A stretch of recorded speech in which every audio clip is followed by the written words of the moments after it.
What's up, YouTube? Welcome to another exciting personal finance video where I'm talking about things like gold and silver, um, real estate, stocks, all that good stuff. Guys, if you're into that stuff, please like this video, subscribe to my channel, check out my website, my Road to Wealth and Freedom. I just published my net worth this week and my passive income reports. So check that out if you guys are into that stuff. First, guys, just a quick disclaimer. I'm not a financial advisor, so please do your own research, consult with a financial advisor before making any investment decisions. All the material presented here on this channel is just for entertainment purposes only. Okay, guys. Wow, you know what? I really wanted to make a video last week because of all the craziness with GameStop and you know the big silver squeeze, especially over last week, and it was just insane. You could not find bullion anywhere. It's been widely reported. Premiums. I was looking at a silver maple in the morning before all the places like shut down and refused to sell silver. You could pick up one of these for, I don't know, let's say 40 Canadian dollars, which is probably about 35 US dollars, something like that. At the end of the day, it was 71 Canadian dollars. That would be probably about 55 US or something like that. And just absolutely crazy, insane. I cannot believe that. And that's all premium. That just gives you an indication. It's kind of funny because I did that video a couple weeks back about how the paper price is just prone to manipulation. I mean, that's not unique to me. It's just my understanding. I've seen a lot of YouTube videos and read a lot of articles on that subject. And and just like how it gives the appearance, the illusion of abundance. There's abundance of silver and gold. We have abundant stocks of these things. No need to worry in that. But we actually really don't. And what happened on over last weekend, at least when it comes to like the retail market of like coins and bars and stuff like that, that just goes to show that there's not a lot of this stuff hanging around. And when things like that happen, prices can move very, very quickly. And that really the paper price, and the same thing happened last March. Silver got busted down. I don't know, where was it, $12 or something like that.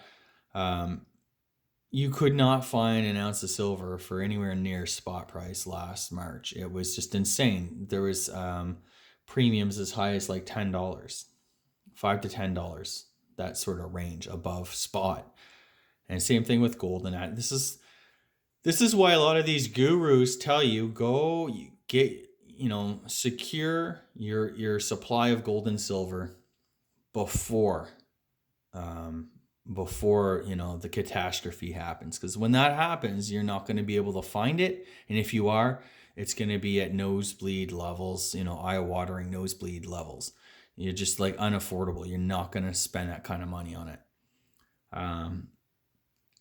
I've even had friends, I got buddies who invest in that too. And, I mentioned to them, hey, it's probably worthwhile, it just, just to be upfront, guys, I'm not like, kind of like a pure stacker, although it's starting to look that way. I consider myself more kind of like an investor, and that this is really like a hedge. And I really feel like a lot of people just like me, they really haven't woken up to the fact that there's some very, very serious problems in the financial system. It's unclear how all this is going to work out, if we're going to get some crazy deflation, inflation. I think a lot of that stuff is still like the jury's still out on a lot of that. Of course, the market is betting we're going to get inflation for sure, but I'm not so sure that we won't see deflation. And that's a part of a big reason why I've kind of shifted my focus this year to paying down debt, paying off my mortgage, doing the very boring stuff. It's not exciting when you read my blog and it's like, oh yeah, hey, I just paid a whole bunch on my mortgage. People want the hot stock tips or the dividend investing type strategy and stuff. But I really feel like a lot of that is fraught with so much risk right now.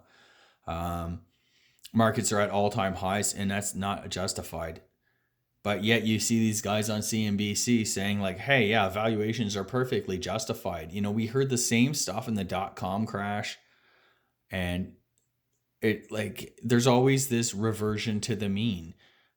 If valuations don't make sense, they don't make sense. It's not safe. Now I don't know when this is going to blow up, tomorrow, a year from now. My guess is probably sooner than we think. The economy is in tatters. It's in ruins. There's only so much money that they can really print to like solve this problem. It's not going to get solved. Ultimately, we need people to go back to work. We need to build, this solid foundation of economic growth. I'm just not convinced we're there. I've been really pessimistic in the past year, and like I've said this time and time again, I think this is not the market to make money. This is the market to preserve your wealth. So that's my approach. I'm coming at this from the standpoint of like a long-term investor. I already owned a lot of precious metals as a result of my coin collection, but I recognize, the seriousness of the situation. I really think that people just aren't prepared, and bad things can happen out of nowhere very, very quickly. And I think we see the stresses building in the system already. The GameStop saga there the other week, that's just another signal of this topping.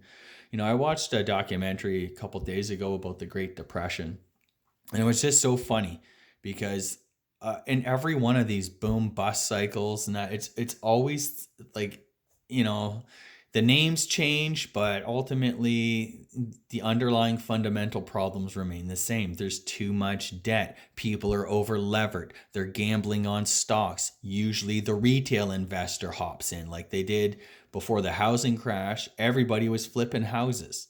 They had all those shows. HGTV was like the television network that everybody was watching. Flip this house and all of these programs and all that stuff. And then the retail guy gets wiped out. The dot-com crash. I remember back in the 90s, people were like, they had programs, like on the nightly news. We're like more and more people were just leaving the workforce to become full-time professional day traders, or maybe not professional day, but, retail day traders and stuff like that. And of course, how many of those guys took a bath when the market tanked? And now I do feel to a bit of a lesser degree, maybe the dividend strategy, this FIRE movement and stuff like that is kind of a little bit symbolic of maybe some excess nowadays, right? And certainly the Robinhood crowd, like I remember, I don't know, it must have been back in the fall, maybe back in September, I heard some commentator on CNBC trying to say, oh, no, market valuations make sense now, these record highs after like, the economy is basically, down by, I don't know, 40% or something like that. Valuations make sense in the stock market because now we have all these sports gamblers who can't gamble on sports. They've entered the market, and you have the Robinhood crowd. So this is just like, market tops, they suck in the quote unquote dumb money. And I feel like if these professional market commentators, these professional portfolio managers, if they feel this market has legs, because you have people who probably don't know very much about the stock market or anything, they're investing for the first time, and that they're gamblers who can't gamble on sports, so they decided to enter the stock market. I mean, if that's your reason why these valuations are going to hold, I mean, give your head a shake. This is absolute insanity. I just can't believe this stuff. So anyways, long story short, I no longer own hardly any bank stocks at all. I dumped all of those. They've had a nice run. They've recovered nicely, but I'm not stupid. I think like we're going to end up in some sort of systemic crash or whatever. So I'm doing everything that I can to, I guess, protect me on the upside in case we get inflation. You're going to want, your precious metals, maybe some energy stocks, that type of thing, commodities and that. Also on the downside, I'm more concerned. Deflation is a bigger risk to me than inflation. I'll just say that right now. I'm positioned for inflation. I'm okay with how it rolls. deflation. I got doing a lot of thinking, which is another big reason I decided to, pay off my debt, get out of, dump my mortgage debt. Um, Even if I have to sell some stocks to do that, I'm okay doing that short term because, a deflationary bust would be really, really hard for a lot of people. Um, I could probably survive it. It's probably not going to be a huge, well, I guess it would be a huge event to anybody. Um, but it's not like I'm going to lose my home. I'm probably still going to be able to, live, a similar style of life, provided I still have a job, like, just kind of those type of thoughts. Um, and no one's really prepared for deflation. Everyone's so sure we're getting inflation. And I really think, like I've been saying in these videos, it can kind of go either way. And there's like really smart people thinking, we can have deflation, and there's like a lot of like no-brainer people saying we can have inflation. My problem, I guess, with the inflation theory is that, the theory is, oh, all these stimulus checks went out to just the general population and they're going to go out and drive up prices and all these things. I'm not so sure that that's going to be the case, for the simple fact that, many people have deferred their mortgage payments and other loan payments. They've been using that money to maybe pay off some debt. They've been using that money just basically to stay afloat. I mean, let's be honest. I think the Biden administration is looking at throwing out $1,400 stimulus checks. I mean, that's not exactly life-changing, amounts of money going to these households. $1,400. I mean, I got a family too, and that's that doesn't go very far. Maybe you eat for a month. It's not like you're set up for life. So I'm just don't really think we're gonna see this crazy inflation. That's just my thoughts. Maybe it could change if things really turn around fast, but I'm just not there, to be honest. And I really think there is a big elephant in the room, and central banks see it too. That's why they're fighting deflation. That's what we're doing right now. On top of that, we have record levels of debt in the world. It's just the same old story, right? There's never been as much debt as there is in existence today. Um, Banks, they talk about banks, oh, their tier one capital ratios are, 11% or 12% or something like that. Okay, well, I mean, if we get a bust, even half as bad as what we saw in 2009, those banks could be underwater with that tier one ratio, right? 10, 11, 12%. I mean, that's not very much. We have like record high prices in real estate. And this is like a global phenomenon, which, I guess in prior crashes, you could go hide in different places, like emerging markets, or maybe over in Asia or Europe, or, in the US, or whatever. I'm thinking back to like the Great Depression and stuff like that. But where was it going? I'm losing my train of thought. Oh, but now, like, where do you go? It's not like one country is better than the other. They all have record levels of debt. They all have real estate bubbles, stock market bubbles. It's just, this really kind of feels like the end, And of course, you get these market prognosticators coming out and saying like, oh no, we're at a permanently high plateau now because the Fed's back stopping everything. Stocks will never go down again, and blah blah blah blah blah. All these justifications for record high prices. It's not justified. So what's going to happen the next time the market rolls over? How many? It's going to be 10 trillion, 15 trillion that they're going to have to pump into the system. I think in 0809, they were able, lots of people expected, crazy inflation because of all the stuff, the metals soared, and then they tanked because we didn't get it. Instead, we just got basically stagnation. We did get inflation, the stock market reflated, the housing bounced back, but now look where we're at. And I just don't really see that a lot of good things are going to come in the next few years. Not with the markets at this, really the stock market should be at the March lows that we saw last year. There's really no good reason for it to be a quick bounce back. I mean, the risk in the system is huge. there's been a lot of real damage done, particularly in the real estate market, commercial real estate, big cities and that. Like all of the money that was spent has to come from somewhere.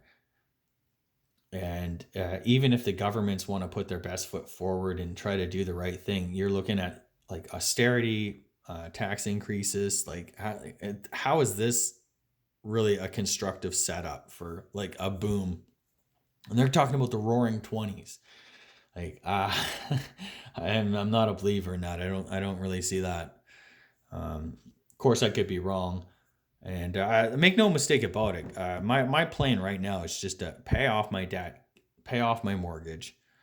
Looks like another year.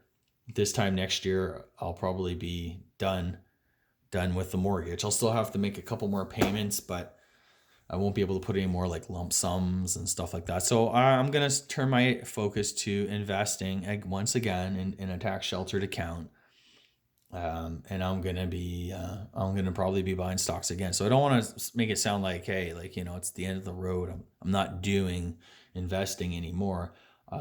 I will be, but I'm just saying, like, you really want to have some precious metals, um, and some assets that exist, I guess, outside the system, because the system is the problem, and when that goes, it's going to happen very quickly. These things never happen in an orderly way. Time and time again, we see governments mismanage things. They don't foresee the risk. They don't properly respond. They never prevent anything happening. They're always dealing with things after the fact. So they're more reactive than proactive. And the thing is like once this stuff goes, it can happen really quick. And I saw another documentary on 0809. They were like literally minutes away from the U.S. economy collapsing, and a few hours away from the rest of the world going. Like that to me is just insane, how they let it get to that point. But that's what happens, right? Like when there's like a credit bust, there's not much you can do if you don't act, boldly. You're at risk of losing like the whole thing. The whole thing comes to an end. So another thing too is like, we don't have high savings rates. We have high debt. We have no savings, and we're basically kind of like a one or two asset type population. Most people own a home, so we're levered to the real estate market, which is in a bubble. And most people own stocks or mutual funds in their retirement funds or whatever. So yeah, they're levered to the stock market right now, or maybe they don't borrow to invest, so it's probably not levered to that market. But all their savings is in my opinion, overvalued assets. But it's hard because even gold and silver now are trading at 10-year highs. But I think in relation to where the stock market is, to where real estate, bonds, and all that, I do think precious metals still offer a lot of value. Obviously less so than even a year ago, but just seeing what's gone on this year, I just cannot believe that these aren't much, especially when you see what's going on with Bitcoin. I mean, Bitcoin's at $40,000, and oil and gold's not even at its all-time high, given all the crap that's gone on. That to me is crazy. And on top of that, guys, we saw the price of silver soar, and then it collapsed and got beat down. Same with gold. Thursday morning, was it Thursday morning? Yeah, Thursday morning, gold was just hammered. And I happened to be awake, and I did what I always wish I do when the price gets beat down like that. I bought, yes, another 1 ounce gold Canadian maple. So that's going to make ounce number 10. Plus I got about another 2.5, 3 in my coin collection. That's like more like numismatic gold coins for like collector coins. But yeah, I picked up another ounce. Yeah, when the price is down like that, you take advantage. And it quickly recovered. It's back up. I think it closed Friday 18.15 US. I mean, I bought mine, I think it was in the 1780s or something like that. 1790, I forget when. So, I mean, it's up a little bit. It didn't really regain everything, but I really don't care. I mean, the long the long the long term view on this stuff, it's going to continue to go up. At the very least, it's going to go up, at the rate it has been. But it's more just a stable form of preserving your wealth in inflation and in deflation. Part of the reason I think gold got clobbered all week long was probably, I think there's like short covering and liquidity crunch and that, and people were dumping gold to cover margin calls and stuff like that from all the chaos that happened with GameStop last week. So when stupid things happen, you buy. And which brings me to my other point. I actually picked up another 10 Canadian maples. These were any date. I think they might be 2017. So yeah, I'll do the unboxing when I get this stuff in next week, I think, something like that. So yeah, I mean, that's the way to go. I'm probably gonna, unless I see silver take a big dump again, I think I'm just gonna focus again more on gold. Especially central banks are stacking gold now as part of their reserves. I guess they always have, but they're gonna increase them as part of that Basel III or whatever. There's lots of rumblings about what that might mean, but basically, if you have a lot of money into your home, if you have a lot of money into the stock market, it just makes sense to like invest in kind of like alternative assets like gold and silver, some other type of things. You want to have some physical, just to protect your wealth, and that's what it's all about. That's the name of the game. Anyways, guys, I'm really happy I was able to put out this video. Thank you so much to all my new subscribers. Slowly building up my subscriber base. I try to just let you guys know what I'm thinking. I'm not an expert. Many of you guys have been doing this a lot longer, at least with the gold and silver. And I really appreciate your thoughts and opinions. And thanks so much for following me, checking out my stuff. I really appreciate the conversations and that. So with that said, please, if you guys like the video, please like this video, subscribe to my channel, check out the website, My Road to Wealth and Freedom. Let me know what you think about if you're into this stuff like my net worth and passive income and stuff like that. I'm always curious to see what people think about that stuff. And am I crazy? Am I doing it right? What's your experience been? I do appreciate sharing the knowledge, sharing people's experiences, and that's how we kind of learn from each other. Okay, guys, so thanks so much. Take care.